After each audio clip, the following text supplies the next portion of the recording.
Remember to subscribe to our YouTube channel at NDN TV Nigeria.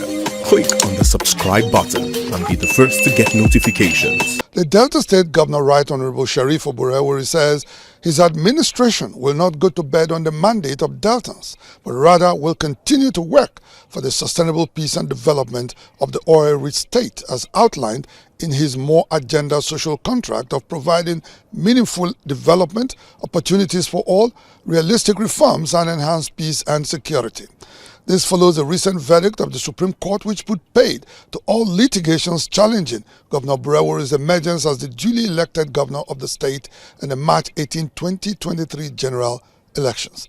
The governor, who was triumphant in an unprecedented 38 litigations since his nomination by the People's Democratic Party in May 2022, says he will not disappoint Deltans. After several unsuccessful attempts at the Election Petitions Tribunal and the Court of Appeal to have the election umpire rescind its declaration of Oborevwori on alleged overvoting and breach of Electoral Act 2022, among other grounds, the candidate of APC, Senator Oborevwori, Social Democratic Party, Kenneth Gbagi, and Labour Party, Ken Pella, proceeded to the Apex Court in search of a favorable outcome. However, the outcome has remained the same, with all petitions and claims thrown out for want of merit and lack of substance.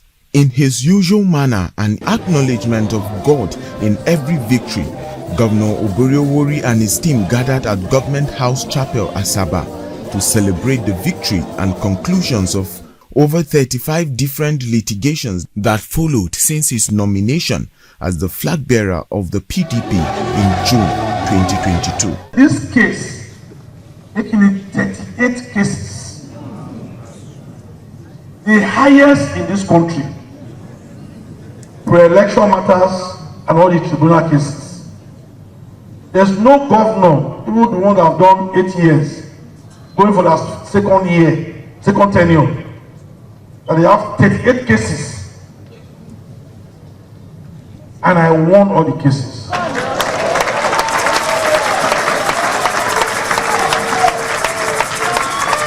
God gave us this victory, not man. The governor, while addressing journalists after the Thanksgiving, also hailed the judiciary for upholding the tenet of democracy, as well as his legal team for defending the mandate of Deltans.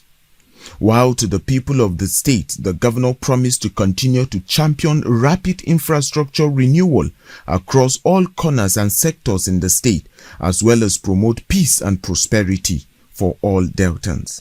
Like I promised Deltans, that I'm going to be governor for all Deltans.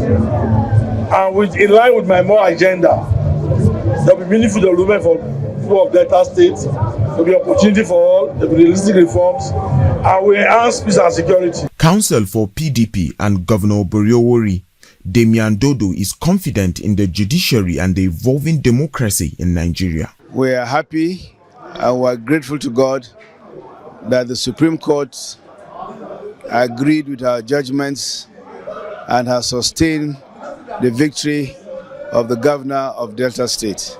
Meanwhile, the candidate of APC, Oborevwori, in a statement he signed, congratulated the governor on his victory and accepted the verdict of the Apex Court. The joy of the people knows no bounds as top government functionaries, party faithfuls, well-wishers and Deltans thronged to the international airport in Asaba to welcome their governor and celebrate the verdict of the Supreme Court that has affirmed him as the winner of the March 18, 2023 governorship election in the state.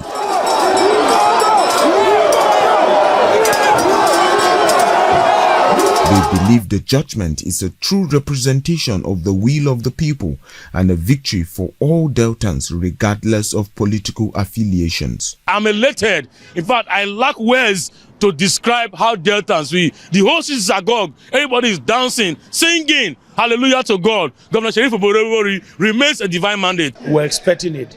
And thank God that the Supreme Court confirmed and validated what happened that day in the election. Some federal and state lawmakers were also pleased with the outcome of the entire litigations and congratulated the governor on a well-deserved victory. What the Supreme Court has done is to affirm what the people did during the general election. For the Supreme Court to have given this kind of decision is something that is very encouraging. It means that we still have hope in Nigeria. However, Deltans have unanimously appealed to opposition candidates to put everything behind them and join the governor in the business of improving the lot of Deltans. I want to use this medium to advise all Deltans, both APC, MPP, come over. Definitely Sheriff will accommodate everybody. That is a good governor for you. It's one Delta. Election has come and gone. This is the time for everybody to reunite and build a stronger Delta. My word to them is to come and join and partake in the cooking, the dishing, and the eating of the okudu that is already prepared to the glory of God. In just a little over 7 months in office, Governor Oborevwori and his team have demonstrated a rare willingness to reposition the AKUGHA state, starting with rapid infrastructure renewal and enhanced peace and security that will create a supportive and conducive environment for socio-economic activities as well as boost investors' confidence in the state. With this clean bill of health, the governor and his team have the next 3.5 years to consolidate on gains made so far, break new grounds in areas of healthcare service delivery, provision of social amenities, poverty alleviation, human capital development, and the promotion of food sustainability, among many others in the state. Inside the Niger Delta,